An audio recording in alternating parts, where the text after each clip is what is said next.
વૈશ્વિક અર્થતંત્ર સામે એક તરફ ટેરિફ, યુદ્ધજન્ય પરિસ્થિતિ, સપ્લાય ચેઇનની મુશ્કેલીઓ અને વધતા ફ્રેટ ખર્ચ જેવા પડકારો છે. બીજી તરફ ભારતે નિકાસ ક્ષેત્રે એક નવો રેકોર્ડ બનાવ્યો છે. નાણાકીય વર્ષ 2025-26માં ભારતની કુલ નિકાસ પ્રથમ વખત $863.1 બિલિયન સ્તરે પહોંચી છે. તેમાં મર્ચેન્ડાઇઝ એક્સપોર્ટ $441.8 અબજ અને સર્વિસીસ એક્સપોર્ટ $421.3 અબજ રહ્યું છે. આ રાષ્ટ્રીય સફળતામાં ગુજરાતની ભૂમિકા ખાસ મહત્વની બની છે. નાણાકીય વર્ષ 2025-26 ભારતના નિકાસ ક્ષેત્ર માટે ઐતિહાસિક વર્ષ સાબિત થયું છે. ભારતની કુલ નિકાસ પ્રથમ વખત $863.1 અબજ રેકોર્ડ સ્તરે પહોંચી છે. તેમાં $441.8 અબજ મર્ચેન્ડાઇઝ અને $421.3 અબજ સર્વિસીસ નિકાસનો સમાવેશ થાય છે. આ સમગ્ર રેકોર્ડમાં ગુજરાતનું યોગદાન ખાસ નોંધપાત્ર છે. ફાઇનાન્શિયલ યર 2025-2026માં ગુજરાત આશરે $110 અબજથી વધુની નિકાસ સાથે દેશના અગ્રણી નિકાસકાર રાજ્ય તરીકે પોતાનું સ્થાન જાળવી રાખ્યું છે. પરંતુ આ 110 અબજનો આંકડો માત્ર એક નંબર નથી. તેની પાછળ ગુજરાતનું વિશાળ ઔદ્યોગિક નેટવર્ક છે. પેટ્રોલિયમ, પેટ્રોકેમિકલ્સથી લઈ chemicals, pharmaceutical, engineering, gems and jewellery, textile, ceramic અને ઓટોમોબાઈલ્સ સુધીના અનેક ક્ષેત્રો ગુજરાતના એક્સપોર્ટ એન્જિનને ચલાવે છે. સૌથી મહત્વની વાત એ છે કે ગુજરાતની આ સફળતા એવા સમયે સામે આવી જ્યારે વિશ્વની અર્થવ્યવસ્થા ટેરિફ, યુદ્ધજન્ય તણાવ, સપ્લાય ચેઇનમાં વિક્ષેપ અને વધતા શિપિંગ ખર્ચ જેવા પડકારોનો સામનો કરી રહી છે. ગુજરાત સરકાર તરફથી 112 નંબરની એક એવી સુવિધા શરૂ કરવામાં આવી છે, જેમાં બધા અગાઉ લોકોના અલગ અલગ નંબર માટે, પોલીસ માટે 100 નંબર હોય, હેલ્થ માટે તમારા જરૂરત હોય તો 108 નંબર હોય, ફાયર માટે જુદા નંબર હોય, અન્ય એમરજન્સી સર્વિસીસ માટે અલગ અલગ નંબરો યાદ રાખવાની જરૂરત પડતી હતી. પરંતુ અત્યારે બધી સર્વિસીસ 112 નંબર ઉપર મળી જાય છે.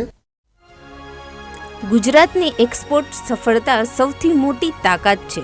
તેનું સમગ્ર ઇન્ફ્રાસ્ટ્રક્ચર અને ઇન્ડસ્ટ્રીયલ ઇકોસિસ્ટમ, રાજ્યની લાંબી દરિયાકાંઠાની રેખા, મોટા બંદરો, road rail connectivity, industrial cluster અને સીઝનું નેટવર્ક ગુજરાતના ઉત્પાદનોને સીધો વૈશ્વિક બજાર સાથે જોડે છે. મુન્દ્રા, કંડલા, હજીરા, દહેજ જેવા પોર્ટ દ્વારા ગુજરાતમાં બનતો માલ વિશ્વના વિવિધ બજારો સુધી પહોંચે છે. જ્યારે આ પોર્ટ કનેક્ટિવિટીમાં ખાસ કરીને પેટ્રોલિયમ, પેટ્રોકેમિકલ્સ, કેમિકલ્સ અને મોટા ઔદ્યોગિક ઉત્પાદનો માટે અત્યંત મહત્વની છે. પરંતુ ગુજરાતનું એક્સપોર્ટ મોડલ માત્ર મોટા ઉદ્યોગો પર આધારિત નથી. સુરતનું ડાયમંડ અને ટેક્સટાઇલ ક્લસ્ટર, મોરબીનું સિરામિક હબ, અમદાવાદનું ફાર્મા અને એન્જિનિયરિંગ ક્ષેત્ર, જામનગરનું રિફાઇનિંગ અને પેટ્રોકેમિકલ ઇકોસિસ્ટમ તથા રાજકોટના એન્જિનિયરિંગ ઉદ્યોગો, આ બધા મળીને ગુજરાતનું એક્સપોર્ટ નેટવર્ક બનાવે છે. આમાં એમએસએની ભૂમિકા પણ અત્યંત મહત્વની છે. મોટી કંપનીની એક એક્સપોર્ટ ઓર્ડર પાછળ અનેક નાના સપ્લાયર્સ, પેકેજિંગ યુનિટ, ટ્રાન્સપોર્ટર અને સર્વિસ પ્રોવાઈડર જોડાયેલા હોય છે. એટલે ગુજરાતનો 110 અબજથી પણ વધુ એક્સપોર્ટ આંકડો માત્ર મોટી કંપનીઓની સફળતા નથી, પરંતુ સમગ્ર ઇન્ડસ્ટ્રીયલ ચેઇનની શક્તિ દર્શાવે છે.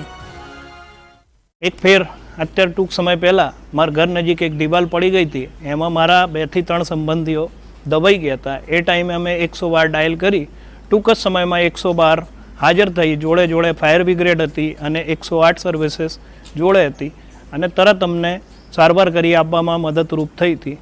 અમે એવી પણ અપીલ કરીએ છીએ કે કોઈ પણ ઇમરજન્સી જણાય તો વિધાઉટ એની સેકન્ડ થોટ આપ તરત જ 112 નંબરને એક્ટિવેટ કરો. અને સાથે સાથે એ પણ રિક્વેસ્ટ છે કે જ્યારે જરૂરિયાત હોય ત્યારે જ આ નંબરને એક્ટિવેટ કરો, જેથી આનો દુરુપયોગ ના થાય અથવા તો કોઈ જેન્યુઅન યુઝરને આના કારણે સેવાથી વંચિત ન રહેવું પડે.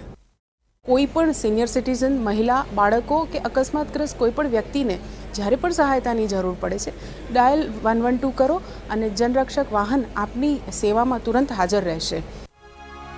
ગુજરાતે રેકોર્ડ નિકાસનો આંકડો હાંસલ કર્યો છે, પરંતુ હવે સૌથી મોટો પડકાર એ છે કે આ ગતિ જાળવી રાખવાનો અને વિશ્વ બજારમાં હાલ ટેરિફ પોલિસી, જીઓપોલિટિક્સ ટેન્શન્સ એન્ડ મિડલ ઇસ્ટની અસ્થિરતા, શિપિંગ રૂટમાં વિક્ષેપ, કન્ટેનર અવેબિલિટી અને માલ ભાડું ખર્ચ જેવા મુદ્દાઓ નિકાસકારો માટે પડકાર બની રહ્યા છે.